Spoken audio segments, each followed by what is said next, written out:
जय श्रीकृष्ण।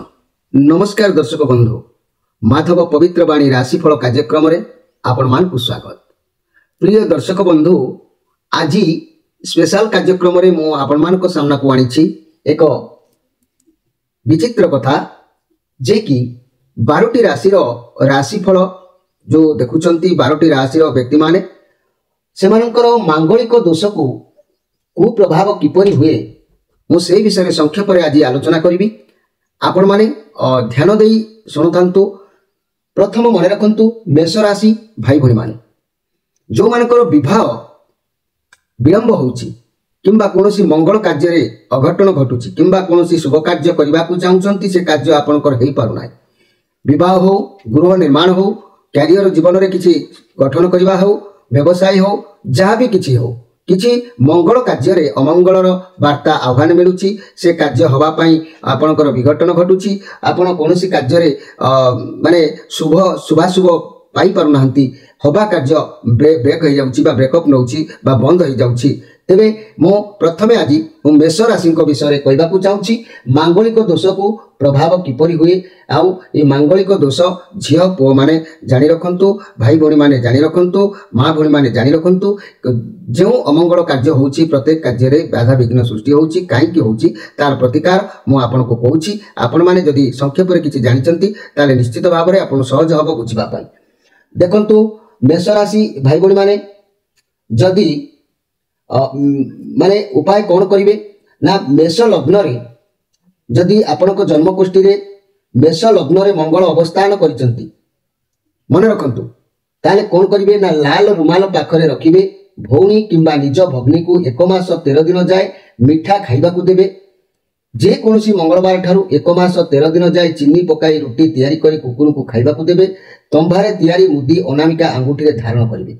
या भितरु कोनोसी उपाय आपण जदि करूछंती मोर प्रिय मेष राशि भाई भणी माने मेष लग्न रे जो मानकर मेष लग्न रे मंगल अवस्थान करचंती ये दोष निश्चित भाव रे खंडन होइथाय।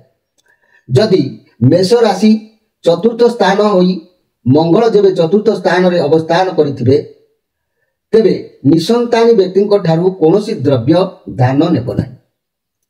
तंभा खिल दिया रूपा रे गोटे कोढ़ा दक्षिण हस्त रे धारण करिवो। घर दक्षिण दिगरे थिबा कोठरी रे शयन केबे करिवो नाही। या भितरु किछि भी आपण जदि प्रतिकार मानुछंती ताने मांगलिक दोष आपनकर निश्चित भाव रे खंडन हबो। जदि मेष राशि भाई भणी माने सप्तम स्थान होई मेष राशि रे मंगल थांती साली माउसी भौणी घर को गले खाली हाथ रे केबे जिबे नाही। मिठाई नेई कि जीवो। मासरे थरे मांकड़ को सोला किंबा गुड़ खाइबा को दबो। या कले मध्य सप्तम दोष मंगल आपनकर खंडन होइथाय। जदि अष्टम किंबा द्वादश स्थान रे बा स्थान होई मेष रे मंगल थिबे, जदि अष्टम किंबा द्वादश होई मेष रे मंगल थिबे ताले प्रति मंगलवार 100 ग्राम चीनी नै जल रे स्रोत रे भसई देबे। या को 18 मंगलवार पालन कले आपनकर मंगल दोष खंडन हबो। एबे आसंतु देखिबा वृष राशि को मंगल दोष विषय। वृष लग्न जदि वृष लग्न होई मंगल लग्न रे थिले निजर चाली चलन ठीक रखिबो। स्त्री को चूड़ी को लाल रंगर रंगाई पिंधिबा को दब। माने स्त्री मान को जो माने विवाह करथिबे ताकर अमंगल कार्य होतबो स्त्री को चूड़ी को लाल रंग रंगाई पिंधिबा को दब। लाल रंगर शर्ट पैंट पिंधिबो। मागणा रे काहारी ठारू किछि भी नेबो नाही। तेबे वृष लग्न होई जदि मंगल लग्न रे थाए, वृष राशि जदि वृष लग्न रे मंगल थाए तेबे वृष राशि होई जदि चतुर्थ स्थान रे मंगल रहउचंती आपनकर वृष राशि किंतु मंगल रहउचंती चतुर्थ स्थान रे जे कोनोसी मंगलवार ठारू मासे 13 दिन जाए हनुमान चालीसा भक्तिर सहित पाठ करिवे। गृहर दक्षिण दिग को थिबा द्वार रे शयन केबे करिवे नाही एवं गोटिए वर्ष प्रति मंगलवार दिन महु 25 ग्राम सहित सिंदूर मिसाई जल रे भसेइबे। या कले आपनकर कोन हबो ना मंगल दोष चतुर्थ स्थान मंगल दोष निश्चित भाव रे खंडन हबो। जदि जाया स्थान वृष राशि रे मंगलंकर अवस्थान होइथाय ताले कोन करिवे ना जबधान 7 गोटी गोमूत्र रे ताकू भलो भाव रे धोई लाल कपड़ा रे बांधी ताकू कोन करिवे बही जाउथवा जल रे कोनोसी मंगलवार दिन भसई देबो। निजर चरित्र सब बेले ठीक रखिबो। जे कोनोसी रविवार ठारू 1 मास 13 दिन जाए 4 जण झियो पिलांकू मिठा खाइबा को दबो। ଏହା କଲେ ଜାୟା ସ୍ଥାନସ୍ଥ ମଙ୍ଗଳ ଦୋଷ ଖଣ୍ଡନ ହୋଇଥାଏ। ବୃଷ ରାଶି ହୋଇ ଯଦି ଆପଣଙ୍କର ଅଷ୍ଟମ ସ୍ଥାନରେ ମଙ୍ଗଳଙ୍କର ଅବସ୍ଥାନ ହେଉଛି ତାହେଲେ ମଦ ଆଦୌ ପିଅନ୍ତୁ ନାହିଁ। 1 ବର୍ଷ ଯାଏ ମାଛ ମାଂସ ଖାଆନ୍ତୁ ନାହିଁ। ମାସେ 13 ଦିନ ଚିନି ମିଶାଇ ରୁଟି ତିଆରି କରି କୁକୁରକୁ ଖାଇବାକୁ ଦେବ। ବିଧବା ସ୍ତ୍ରୀ ଲୋକଙ୍କର ସେବା କରିବ। ଏହା କଲେ ଆପଣଙ୍କର କ'ଣ ହେବ ନା ଅଷ୍ଟମ ସ୍ଥାନରେ ରହିଥିବା ମଙ୍ଗଳ ଦୋଷ ଖଣ୍ଡନ ହେବ। ଯଦି ନବମ ସ୍ଥାନରେ ଯଦି ବୃଷ ରାଶି ହୋଇ ଯଦି ଦ୍ୱାଦଶ ସ୍ଥାନରେ ମଙ୍ଗଳଙ୍କର ଅବସ୍ଥାନ ହେଉଛି ତେବେ ଯେକୌଣସି ମଙ୍ଗଳବାର ଠାରୁ ମାସେ 10 ଦିନ ଯାଏ ନିଜେ ମିଷ୍ଟାନ ଭୋଜନ କରିବ, ଅନ୍ୟମାନଙ୍କୁ ଖୁଆଇବ। ରୂପାରେ ତିଆରି ମୁଦି ବାମ ହାତର ଅନାମିକା ଆଙ୍ଗୁଠିରେ ଧାରଣ କରିବ। ଯେକୌଣସି ମଙ୍ଗଳବାର ଦିନ ଠାରୁ ମାସେ 10 ଦିନ ଯାଏ ବିହାରୀଙ୍କ ହାତରୁ ଦୈନିକ କ୍ଷୀର ପାନ କରିବ। ଏହା କଲେ ଆପଣଙ୍କର ଦ୍ୱାଦଶ ସ୍ଥାନରେ ରହିଥିବା ମଙ୍ଗଳ କାରଣରୁ ଯେଉଁ ଅମଙ୍ଗଳ ହେଉଛି ତାହା ଖଣ୍ଡନ ନିଶ୍ଚିତ ହୋଇଥାଏ। ଯଦି ମିଥୁନ ରାଶିଙ୍କ ବିଷୟରେ ଆମେ ଜାଣିବା, ମନେ ରଖନ୍ତୁ ମୋର ପ୍ରିୟ ମିଥୁନ ରାଶି ହୋଇ ଯଦି ଲଗ୍ନରେ ମଙ୍ଗଳ ଆପଣଙ୍କର ରହୁଛନ୍ତି କାହାରିଠାରୁ ମାଗଣାରେ ଉପହାର କେବେ ନିଅନ୍ତୁ ନାହିଁ। ମିଥୁନ ରାଶି ଭାଇ ଭଉଣୀମାନେ ଯଦି ଆପଣଙ୍କ ରାଶିରେ ଲଗ୍ନରେ ମଙ୍ଗଳ ରହୁଛନ୍ତି କାହାରିଠାରୁ ମାଗଣାରେ କୌଣସି ପାନ ଖଣ୍ଡେ ବି ଖାଆନ୍ତୁ ନାହିଁ। 11 ଗୋଟି ମଙ୍ଗଳବାର ହନୁମାନ ମନ୍ଦିରରେ ଭୋଗ ଲଗାଇ ସେ ଭୋଗ ପିଲାମାନଙ୍କୁ ବାଣ୍ଟି ଦିଅନ୍ତୁ। ତେବେ ଏହି ଲଗ୍ନରେ ଥିବା ମଙ୍ଗଳ ଦୋଷ ଆପଣଙ୍କର ଖଣ୍ଡନ ହେବ। ମିଥୁନ ରାଶି ହୋଇ ଚତୁର୍ଥରେ ମଙ୍ଗଳ ଥିଲେ ରୂପା କଢ଼ାରେ ତମ୍ବା ଖିଲ ଦେଇ ଦକ୍ଷିଣ ହସ୍ତରେ ଧାରଣ କରିବେ। କଣା ନିସନ୍ତାନୀ ଚନ୍ଦାମୁଣ୍ଡିଆ ଥିବା ବ୍ୟକ୍ତିଙ୍କ ଠାରୁ ସଦା ସର୍ବଦା ଦୂରେଇ ରହିବ। କାହାରିଠାରୁ କେବେ ହେଲେ ଅଭଦ୍ର ଭାଷାରେ କଥା କହିବ ନାହିଁ। ଦକ୍ଷିଣକୁ ଦ୍ୱାର ଥିବା ଘରେ କେବେ ହେଲେ ଶୋଇବ ନାହିଁ। ଏହା ମାନିଲେ ଆପଣଙ୍କର ଚତୁର୍ଥ ସ୍ଥାନରେ ଥିବା ମଙ୍ଗଳଙ୍କ ଦୋଷ ଖଣ୍ଡନ ହେବ। ମିଥୁନ ରାଶି ହୋଇ ସପ୍ତମ ସ୍ଥାନରେ ଯଦି ମଙ୍ଗଳଙ୍କର ଅବସ୍ଥାନ ହୋଇଛି ତାହେଲେ କ'ଣ କରିବେ? କଞ୍ଚା ମାଟିରେ ଇଟା କରି ସେଥିରେ ପାଚେରୀ ନିର୍ମାଣ କରିବେ। ପୁଣି ସେହି ପାଚେରୀକୁ ଭାଙ୍ଗିଦେବେ। ଭାଇଙ୍କ ସନ୍ତାନମାନଙ୍କୁ ସ୍ନେହ କରିବ। ରାତିରେ ତମ୍ବା ଲୋଟାରେ ପାଣି ଭର୍ତ୍ତି କରି ନିଜ ଘରେ ଶୋଇବ। ସ୍ୱାମୀଙ୍କର ମୁଣ୍ଡ ପାଖରେ ରଖି ଢାଙ୍କି ରଖିବ, ଯାହାକି ସକାଳୁ ଉଠି ଉକ୍ତ ଜଳକୁ ନେଇ ବରଗଛ ମୂଳରେ ଢାଳିବ। ଏହିପରି ପ୍ରତିକାର ଯେକୌଣସି ମଙ୍ଗଳବାର ଠାରୁ 1 ମାସ 13 ଦିନ ଯାଏଁ ଏହାକୁ ପାଳନ କଲେ ଆପଣଙ୍କର ସପ୍ତମ ଦୋଷ ମଙ୍ଗଳ ଖଣ୍ଡନ ହେବ। ମିଥୁନ ରାଶି ବ୍ୟକ୍ତି ଯଦି ଅଷ୍ଟମରେ ମଙ୍ଗଳ ଆପଣଙ୍କର ରହୁଛି 3 ଦିନ ଲାଗି, ମନେ ରଖନ୍ତୁ 3 ଦିନ ଲାଗି ମାନେ କଣା କିମ୍ବା ନିସନ୍ତାନ ବ୍ୟକ୍ତିଙ୍କ ସହ କୌଣସି ସମ୍ପର୍କ ରଖିବ ନାହିଁ। ଦକ୍ଷିଣକୁ ଦ୍ୱାର ଥିବା କୋଠରୀରେ ଶୋଇବ ନାହିଁ। କାହାରି ସହିତ ଖରାପ ବ୍ୟବହାର କରିବ ନାହିଁ। ଏହା କଲେ ଅଷ୍ଟମ ଦୋଷ ମଙ୍ଗଳ ଖଣ୍ଡନ ହୋଇଥାଏ।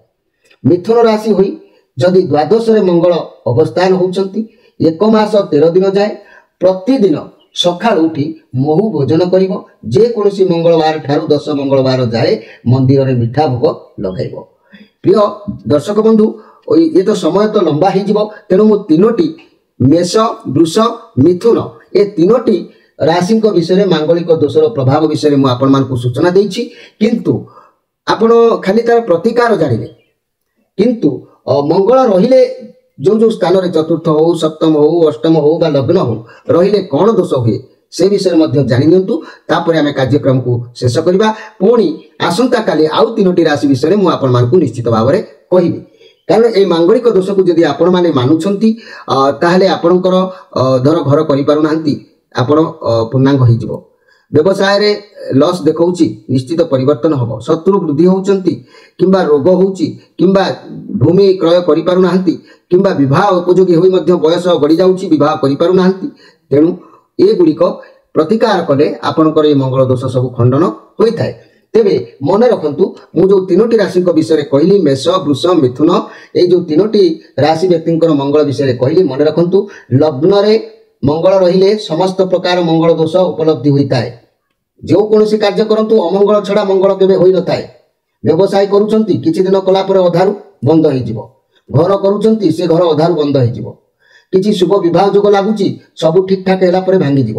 ତେଣୁ ଲଗ୍ନ ସ୍ଥାନରେ ମଙ୍ଗଳ ଥିଲେ କିମ୍ବା ମଙ୍ଗଳଙ୍କୁ ଅର୍ଥାତ୍ ଲଗ୍ନଙ୍କର ଦୃଷ୍ଟି ଯଦି କହିବା ଲଗ୍ନକୁ ଦୃଷ୍ଟିରେ ଥିଲେ ମନୁଷ୍ୟ ଜିଦଖୋର ପ୍ରକୃତିର ହୋଇଥାଏ। ଆପଣ ପ୍ରକୃତିକୁ ମେଳାନ୍ତୁ, ମୋ କହିବା ଅନୁସାରେ ସେ ମଣିଷ ଟିକେ ଜିଦିଆ ହୋଇଥାନ୍ତି ଭାରି। ତେଣୁ ଲଗ୍ନରେ ଥିବା ମଙ୍ଗଳଙ୍କ କାରଣରୁ ଏଇଭଳି ଅମଙ୍ଗଳ ସବୁ ସୃଷ୍ଟି ହୋଇଥାଏ। ଆଉ ଯଦି ଚତୁର୍ଥ ସ୍ଥାନରେ ମଙ୍ଗଳ ରହୁଛନ୍ତି ସମସ୍ତ ପ୍ରକାର ମଧ୍ୟ ମଙ୍ଗଳ ଦୋଷର କାରଣ ହୋଇଥାଏ।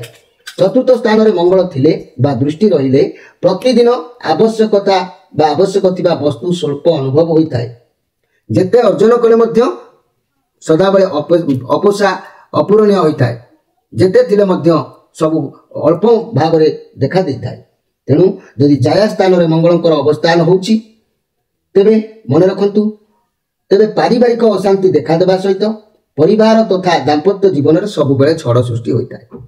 प्रति भाई भाई भितर झगड़ा झाटी स्वामी स्त्री भितर मनमतांतर पिला मान सहित सदाबले कड़ी झगड़ा ये सब आपणकर दृश्यमान होता है जदि आपणकर जाया स्थान में मंगलंकर देखा जाउची। तेणु मन रखंतु यही सब घटना जो मानकर होउची से माने मु तार प्रतिकार मध्य कहिछि आपण माने तार करिवे प्रत्येक राशि विषय कहिछि आपण निश्चित करबा पई चेष्टा करिवे। जदि अष्टम स्थान रे आपणकर मंगल अवस्थान होउचंती से तीनोटी राशि व्यक्ति कथा कहिछि अष्टम स्थान रे यदि काहारी मंगल अवस्थान करूचंती अथवा दृष्टि पड़िले मनुष्य मन रे बहु परिवार चिंता सब बेले लागि रहिबो। जीवन रे बहुत दुख ताको भोग करबा को पड़िबो। जेते प्रकार कार्य कले मध्य से दुख दूर होबो नै। तेणु तार प्रतिकार आप अष्टम प्रतिकार यदि करुँच निश्चित भाव में उपकृत हेबे। जदि आप द्वादश स्थान में आपंकर मंगल अवस्थान कार्य होती मेष वृष मिथुन तीनोटी राशि व्यक्ति तेबे मन रखंतु तेबे मन में चिंता सब बेले लागि रहिबो। अनेक दुख जीवन सारा खाली भोग करने को पड़िबो। ये दुख केबे दूर होबा संभव होबो नाही। तेणु अष्टम स्थान जेतबळे द्वादश स्थान जेतबळे आपणकर जानुछंती मंगल रहउची ताले कोन करिवे मु प्रत्येक राशिंकर कोन करबा को पड़िबो मु से विषय मध्य कहिछि। आपण माने अनुध्यान करी से कार्य को माने कार्य रे लगेले आपण निश्चित भाव में उपकृत हेबे।